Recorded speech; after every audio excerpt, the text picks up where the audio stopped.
So essentially, the Vigilant Christian made a video about the recent ALS Ice Bucket Challenge craze.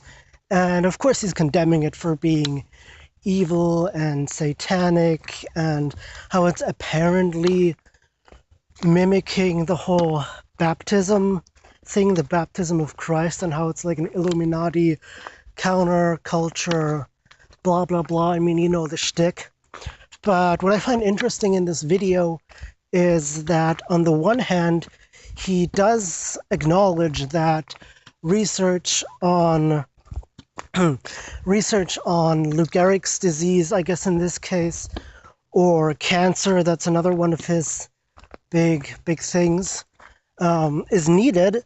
But in the same video, essentially within the same breath, he says that, you know, educating people on it, or I guess in the case of the recent Ebola plague going on in West Africa, educating people on how to contract it and how to avoid that. No, that's all an Illuminati conspiracy, brainwashing thing, and so on. For some reason, I find that quite amusing.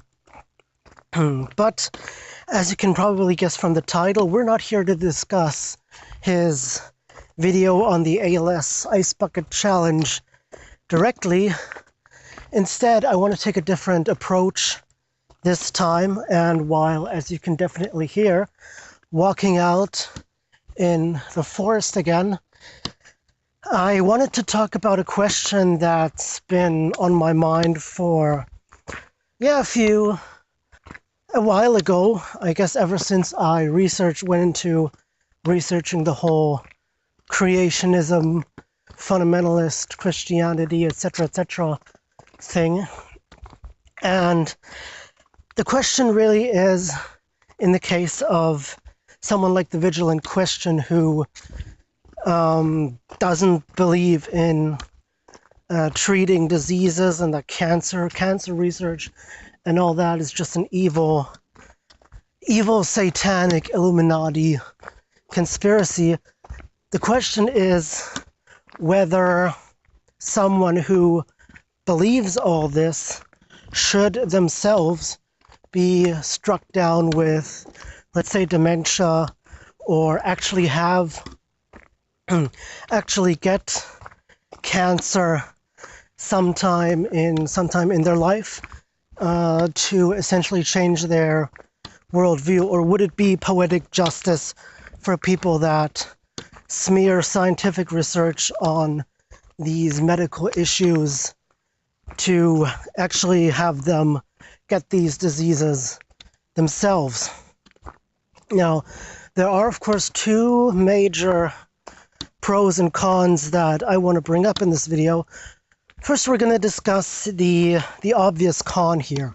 Now, the big con against this poetic justice thing is, of course, that, as every rational and sensible person would agree, there is no reason why you should ever wish someone to have this disease, simply because, well, human life, or life itself, is precious, and no matter how fleeting it is, you shouldn't actually wish someone else to contract these diseases, no matter how much they rant against them, because, well, quite frankly, what if you had this disease? What if you had, suddenly when you become old, get struck down with dementia, or get cancer, or all of that stuff?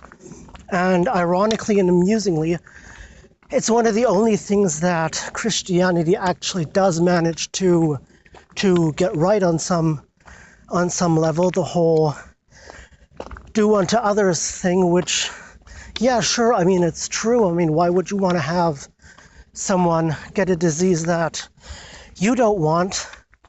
But, of course, it's important in this case to remind ourselves that Christianity itself didn't actually come up with this stuff. You had similar things echoed by Zarathustra, and even Buddha said something like that. So, yeah, that's essentially the big con to this, is that you shouldn't actually wish people a disease that you yourself shouldn't actually or don't actually want to have yourself. Now, the big pro to this argument essentially hinges on the whole hypocrisy that goes along with fundamentalism and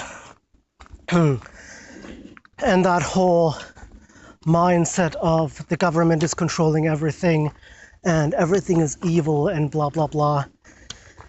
I mean, we've had these cases, numerous cases, where you have now the pro argument of this whole should people contract the diseases that they so adamantly rant about is essentially that, yeah, to put it bluntly, yes, they need to be taught a lesson. That's essentially the argument there. And the whole thing hinges, of course, on the fundamentalist Christianity's hypocrisy. I mean, I would assume that, yeah, let's just take the vigilant Christian, because I've mentioned his video.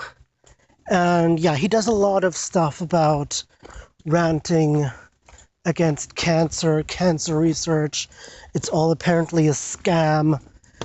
And there are alternatives out there. And of course, he doesn't provide that alternative. Or at least he doesn't provide the alternative that's actually backed by science and medical research. So yeah, the pro argument essentially would say that yes, it is absolutely imperative for someone like the vigilant Christian to contract cancer in a latter part of his life, simply that he learns a lesson. That, yeah, again, to put it bluntly, it's not funny when it happens to you. But of course there is,